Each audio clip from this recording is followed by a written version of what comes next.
धन्यवाद अशोक शेठ भूपतराव. मी वारंवार या ठिकाणी आपल्याला बोलतोय, सूचनाही करतोय आपल्या सगळ्या तरुण कार्यकर्त्यांना. आपले सगळेच प्रमुख कार्यकर्ते सगळेच प्रमुख मान्यवर आपल्याला या ठिकाणी सांगतायत, नेतेगण सांगतायत. पण भाऊ, एक गोष्ट मात्र निश्चित आहे की ज्या वेळेला ही आपण या ठिकाणी संकल्प सभा ठेवली, नवसंकल्प सभा ठेवली आणि नवसंकल्प सभेला एवढा जनमानस या ठिकाणी तरुण वर्गासहित उपस्थित राहिलेला आहे, तेच आपण ओळखून जायचं आहे की आपल्या पाठीमागे हे सर्वच आपले कार्यकर्ते, सर्वच आपले नेते मंडळी हे निश्चितच आहेत. त्यानंतर मी भरतभाई भगत यांना विनंती करतो की आपण या ठिकाणी आपलं मनोगत व्यक्त करायचं आहे.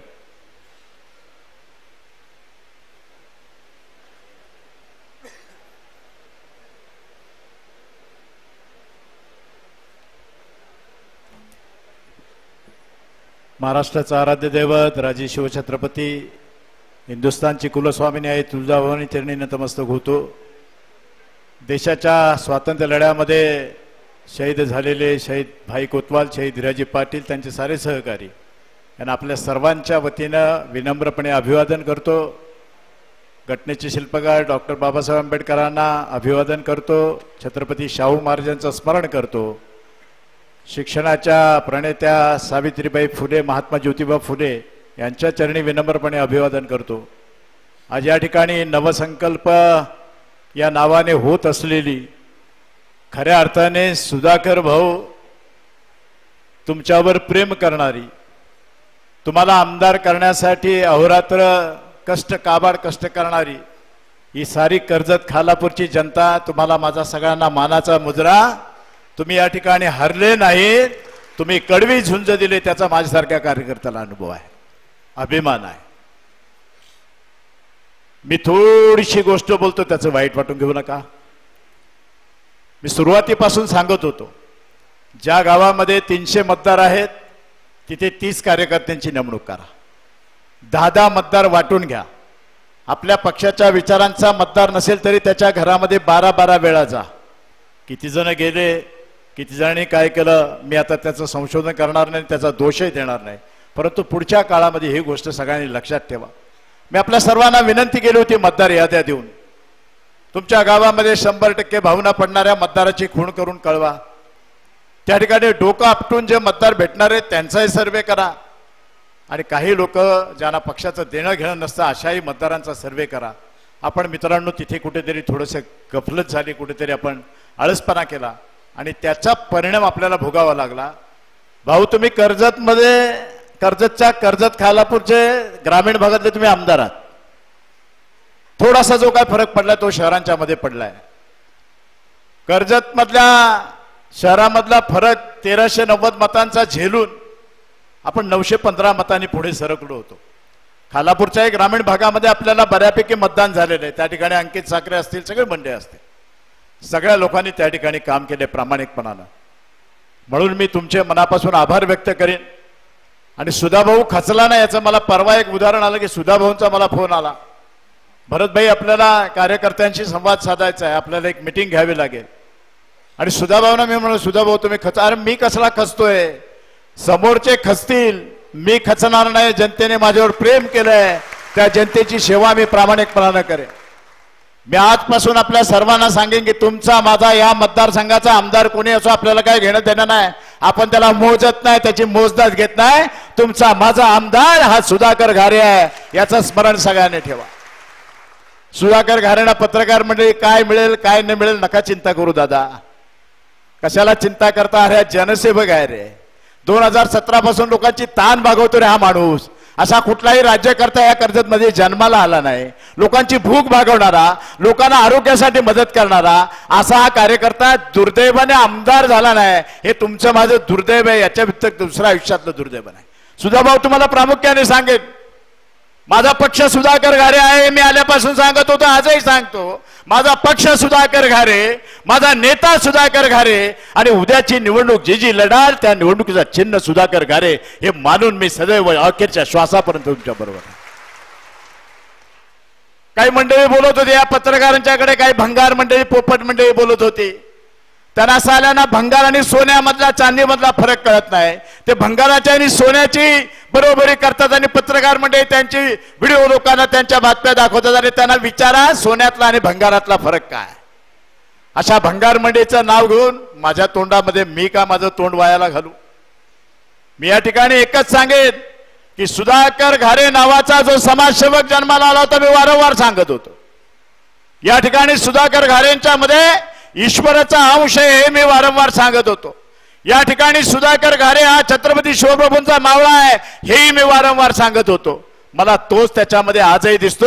भले माझ्या नेत्याचा पराभव झाला असेल तरी मला सुधाभाऊ तोच दिसतो ज्याच्यामध्ये देव माणूस जडलेला आहे. सुधाभाऊ, हे तुमची धास्ती किती झाली या लोकांना. अरे जाना जाना हे एकामेकाच्या विरुद्ध लढले, नाक्या नाक्यावर होऊ द्या चर्चाचे बॅनर लावले, काय काय नाही केलं या लोकांनी, ते सगळे एक झाले. यांना भीती वाटली सुधा घारे आमदार झाल्यावर हा एवढी सेवा करतो, आमदार झाल्यावर काय करेल, मग आमचं राजकीय दुकान कसं चालेल, यांची दुकानं चालू ठेवण्यासाठी घडलेल्या गोष्टी विसरून हे लोक एकत्र झाले सुधाभाऊ. आणि यांना घाबरण्याची गरज नाही. यांची किंमत तुम्हाला सांगतो, मी जनतेमध्ये फिरणारा कार्यकर्ता आहे. नाक्या नाक्यावर गाडी थांबवून मी त्या ठिकाणी लोकांची चर्चा ऐकतो. सर्वसामान्य गावातला एक सामान्य माणूस ज्याला राजकारणातला किंवा आ किंवा ई कळत नाही, तो माणूस त्या ठिकाणी म्हणतो अरे हे किती मूर्ख माणसं आहेत. यांची मागच्या 2019ला हे एकमेकाला चॅलेंज करत होते, एकामेकाच्या पोरांना फिरून देणं म्हणत होते. हे सगळे एकत्र आले केवळ कशासाठी, सुधा घारेंना थांबवण्यासाठी. तुम्ही सुधा घारेंना कर्जत तालुक्यात थांबू शकले नाहीत, सुधा घारेंना ग्रामीण पट्ट्यामध्ये थांबू शकले नाहीत.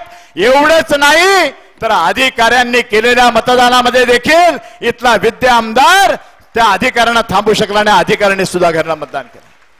अधिकाऱ्यांना सुधा घारेंचं नेतृत्व मान्य आहे. त्या ठिकाणी सुधाकर घारेंना 467 मतं पडलेत आणि विद्यमान आमदार जे आहेत त्यांना 332 मतं पडलेत. त्या अधिकाऱ्याने यांचा जाच होता, कंटाळा होता. आता ते वर्ग बघितल्यावर कर्जतच्या अधिकाऱ्यांचं आता काय खरं नाही. आता बदल्यांचं सत्र सुरू होईल, एक एक अधिकारी वेगवेगळ्या ठिकाणी पाठवला जाईल आणि पाहिजे तो अधिकारी इथे आणला जाईल. आणू द्या, कोणाला अधिकारी आणायचं ते आणू द्या आणि काय व्हायचं ते होऊ द्या. पण मी कधीतरी म्हणालो होतो की सुधाकर भाऊ आमदार होतील आणि आमदार झाल्यावर नामदार होतील. मला आजही माझ्या मनामध्ये विश्वास आहे. माझा तटकरे साहेबांच्यावर विश्वास आहे, माझा अजितदादांच्यावर विश्वास आहे की भविष्य काळामध्ये सुधाकर घारे नामदारच असेल. एवढा चांगलं काम त्या ठिकाणी नेते मंडळी करतील. या ठिकाणी तटकरे साहेबांच्यावर टीका करतो तो आमदार, त्या आमदाराला मला सांगायचं आहे की नाशिक मधल्या देवळाली इथल्या मतदारसंघामध्ये राष्ट्रवादी काँग्रेस पक्षाच्या सरोजाताई आहिरे त्या ठिकाणी निवडणूक लढवत होत्या.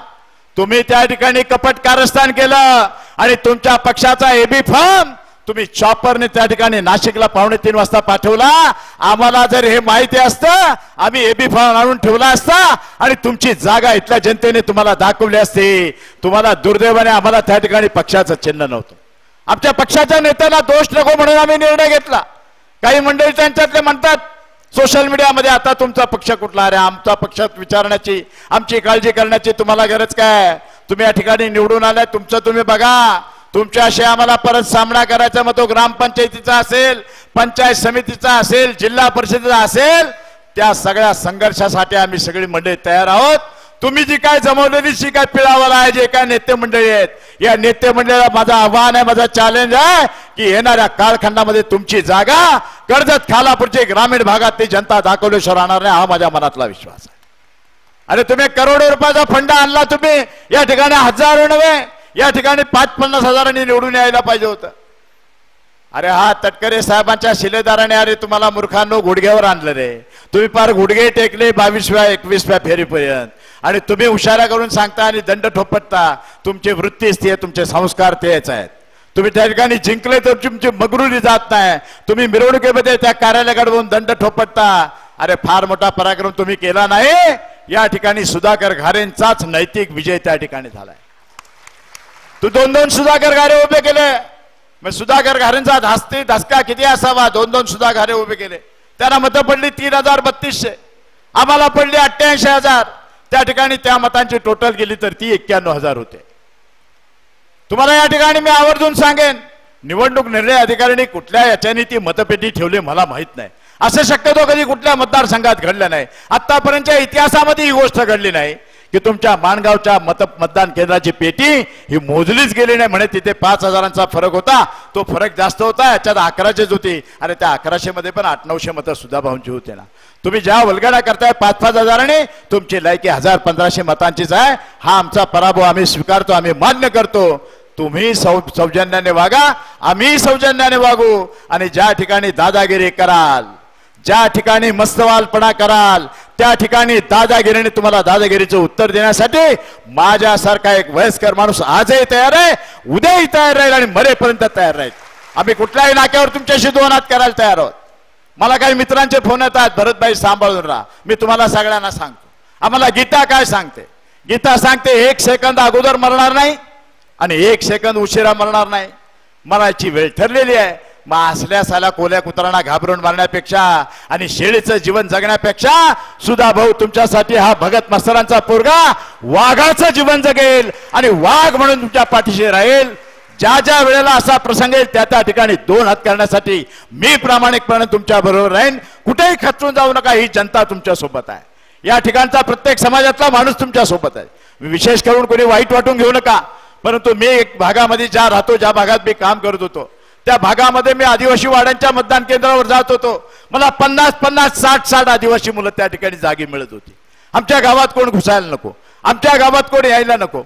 त्या आदिवासी लोकांचे भाऊ, त्यांना मी विनम्र अभिवादन करतो. त्या आदिवासी समाजाला ज्याने प्रामुख्याने तुमचं पारडं हे वरच्या टोकावर नेण्याचं काम जर खऱ्या अर्थाने कुठल्या मतदाराने केलं असेल, कुठल्या समाजाने केलं असेल, तर त्या समाजाचं नाव आदिवासी आहे. याचा अर्थ बाकी समाजाने केलं नाही असं त्याचा होत नाही. आपण सगळ्यांनी काम केलेलं आहे. आपल्या सर्वांचे मनापासून आभार. आणि सुधा भाऊ, तुम्ही घ्याल तो निर्णय, बांधाल ते तोरण, स्वीकाराल ते धोरण. कालही तुमच्या पाठी होतो, आजही तुमच्या पाठी आहे आणि शेवटच्या अखेरच्या श्वासापर्यंत सुधा भाऊ तुमच्या पाठी राहील. काय आम्हाला अपेक्षा नाही. मी येताना सांगितलो, सुधा भाऊ खड्ड्यात गेला तर आम्ही खड्ड्यात जाऊ, सुधा भाऊ सपाटीवर आला तर आम्ही सपाटीवर येऊ, सुधा भाऊंच्या वाट्याला डोंगर आला तर आम्ही डोंगरावर चढू, पण सुधा भाऊ तुमची साथ सोडणार नाही हा शब्द मी देतो. मीच काय, माझं कुटुंब, माझ्या घरातला एकही व्यक्ती तुमची साथ सोडणारे आमच्या वाट्याला यायचं येऊ द्या. आम्ही संघर्ष करणारी त्यागातल्या रक्तातनं जन्माला आली मंडळ आहोत. कुठलाही स्वार्थ काल नव्हता, आज नाही, उद्या नाही. देवाच्या कृपेने 2 वेळचं अंगावर वस्त्र, फिरायला गाडी, हे सगळं भगवंताच्या कृपेने मिळते. त्याच्यामध्ये समाधान मानून आम्ही पुढचं जीवन जगू. पण भाऊ तुमची साथ सोडणार नाही हा शब्द तुम्हाला देतो. पुन्हा एकदा सर्वांचे मनापासून आभार मानतो आणि महेंद्र थोरवेंना सांगतो, त्या कोकण कॉलेजची एकदा वाट लावली होती, आता त्याचा मालक तो होईल. थोड्या दिवसांनी कुठल्या तरी तुमच्या जागा जमिनी जरा सांभाळा. 7 बारे, तो 7 बाऱ्याची तिकडच काढतो, कुठून 7 बारा काढतो, वेगळीकडे खरेदी करत मारतो. सगळ्यांनी जागरूक राहा. आपल्या जमिनी विकायचं षडयंत्र, त्याची टोळी आहे. त्याचा तो मुखिया त्याचा तो महेंद्र आहे. कुणाच्या जागा विकेल, कुणाचं घर विकेल, कुणाचा फ्लॅट विकेल. त्याच्यासाठी सर्वांनी सावधान राहा अशा पद्धतीने विनंती करतो आणि आपली रजा घेतो. जय हिंद, जय महाराष्ट्र, नमस्कार. धन्यवाद भरतभाई. यानंतर आपण सुधाकर भाऊ यांना विनंती करू की त्यांनी या ठिकाणी आपलं मनोगत व्यक्त करायचं आहे. सुधाकर भाऊ आगे बढ़ो, सुधाकर भाऊ आगे बढ़ो.